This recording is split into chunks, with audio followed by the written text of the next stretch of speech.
Hola, buenos días, tardes o noches. En este video vamos a presentar tres temas importantes y relativos a la materia de historia.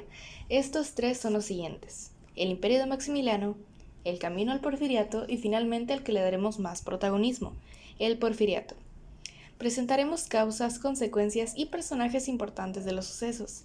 Sin más que decir, disfruten del video. A continuación, explicaremos el origen, el final y las características del Imperio de Maximiliano en México, o también conocido como el Segundo Imperio Mexicano. Este suceso fue un régimen de gobierno monárquico instaurado en dicho país entre 1864 y 1867, también como producto de la Segunda Intervención Francesa en México. También, como el mismo nombre lo dice, Fernando Maximiliano de Habsburgo estuvo a la cabeza de este imperio. Él fue un archiduque en Austria, en alianza con los sectores conservadores del país y la Iglesia Católica. Ya conociendo un poco de este imperio, iremos más a fondo en este tema, con un compañero que explica cómo inició este imperio con el establecimiento de la corona. Para establecer la corona del Segundo Imperio Mexicano, se hizo necesaria la invasión del territorio por tropas francesas, luego de que representantes del Partido Conservador convencieron a Maximiliano de asumir el trono de un imperio pro-francés frente a la influencia creciente de los Estados Unidos. El ejército invasor fue derrotado inicialmente por las tropas liberales en la batalla de Puebla, pero regresarían el año siguiente y lograrían deponer el gobierno de Benito Juárez e instaurar a Maximiliano I como emperador de México, con sede oficial en el castillo de Chapultepec, en la Ciudad de México. Interesante, ¿verdad? Bueno, a continuación contaré las características de este imperio, las cuales son: Maximiliano era un hombre ilustrado. Al contrario de los partidarios conservadores, esperaba que su gobierno demostrara al principio un carácter liberal. También destacó la libertad de prensa, la reapertura de la universidad, la no devolución al clero de los bienes nacionalizados por Juárez durante su gobierno. La nación mexicana adopta por forma de gobierno la monarquía moderada, hereditaria, con un príncipe católico. El soberano tomará el título de emperador de México. Al leer estas características nos informan que el Segundo Imperio Mexicano era liberal y por tanto daba esa libertad de prensa, al igual que la reapertura de la universidad. Pero, ¿cómo es que terminó todo esto? Bueno, aquí te lo explico.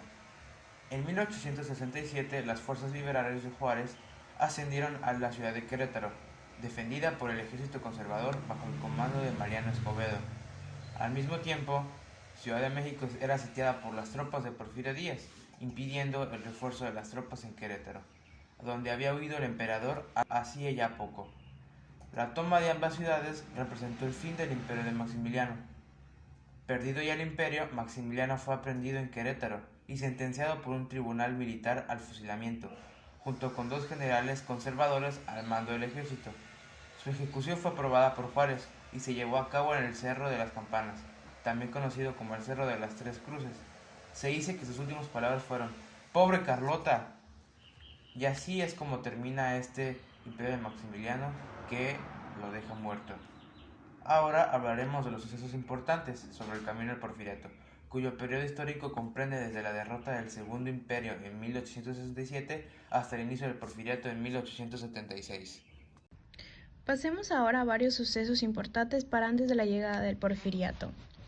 Plan de la Noria. El Plan de la Noria fue un levantamiento armado que inició don Porfirio Díaz en su hacienda de la Noria en noviembre de 1871. Por el descontento de ante el resultado de las elecciones por la presidencia de México de 1871 a 1875, pues estaban a favor de don Benito Juárez y no estaban de acuerdo con estas por considerarlas un fraude. Además de no reconocer el triunfo de Juárez, se manifestaba en contra de la reelección. Este plan tuvo poco respaldo y con la muerte de Juárez el 18 de julio de 1871, fin principal del plan, ya no tuvo razón para seguir adelante. Plan de Tuxtepec.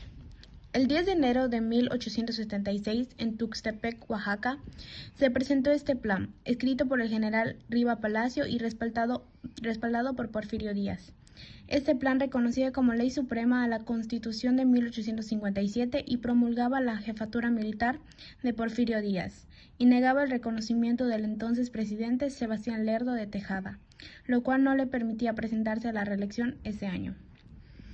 Mientras se extendía la revuelta, se celebraron las elecciones y fue reelegido Lerdo de Tejada. Sin embargo, José María Iglesias, entonces presidente de la Suprema Corte de Justicia, declaró las elecciones un fraude. Para noviembre, Díaz logró derrotar a Lerdo de Tejada con la batalla de Tlaxcala, instalando a Díaz como presidente provisional, ya que José María Iglesias no había estado de acuerdo con el plan, aunque también había desconocido a Lerdo y formado un gobierno provisional en Guanajuato. Al contar con pocos seguidores, pactó con Díaz y él asumió la presidencia el 23 de noviembre de 1876, así comenzando el largo periodo del Porfiriato. Pasemos ahora con nuestro tema más importante, el Porfiriato. Porfirio Díaz, convencido de que la actividad política era un obstáculo para el progreso, la redujo al mínimo. Implementó la política pan o palo, que ofrecía a sus oponentes cargos en la administración pública. Si sus oponentes no aceptaban, desaparecían misteriosamente. El terminar con la disidencia y la despolitización permitieron que la nación disfrutara de un periodo prolongado de estabilidad política. Modernización. El Porfiriato tuvo como objetivo la construcción de ferrocarriles, y así con fondos de inversión extranjera se construyeron alrededor de 24.000 kilómetros de vía férrea. Los trenes garantizaban llevar los bienes al mercado de una manera segura y permitieron a los residentes rurales desplazarse a la ciudad para conseguir trabajos. Por último, les voy a hablar sobre el crecimiento económico. La solidez de las finanzas mexicanas, el establecimiento de una moneda estable y la tranquilidad tanto política como social atrajeron a la inversión extranjera. Así, los fondos europeos y estadounidenses permitieron la construcción de la infraestructura requerida. Distribución desigual de la riqueza. A pesar del éxito económico de México durante el Porfiriato, sus consecuencias sociales fueron muy negativas. El ingreso real per cápita era muy bajo y los niveles de desempleo aumentaron debido a la mecanización. El capital estaba repartido en pocas manos, las cuales eran especialmente inversores locales y extranjeros. Algunos personajes importantes del Porfiriato fueron Porfirio Díaz, Benito Juárez, Sebastián Lerdo de Tejada, Joaquín Baranda y Quijano, José Ives Limantour, Bernardo Reyes y Ramón Jordán Verdugo. Relación de la importancia de este suceso para el ser humano. Durante el régimen de Díaz, México logró considerables avances, sobre todo en el terreno económico, y alcanzó un auge material sin comparación en su historia.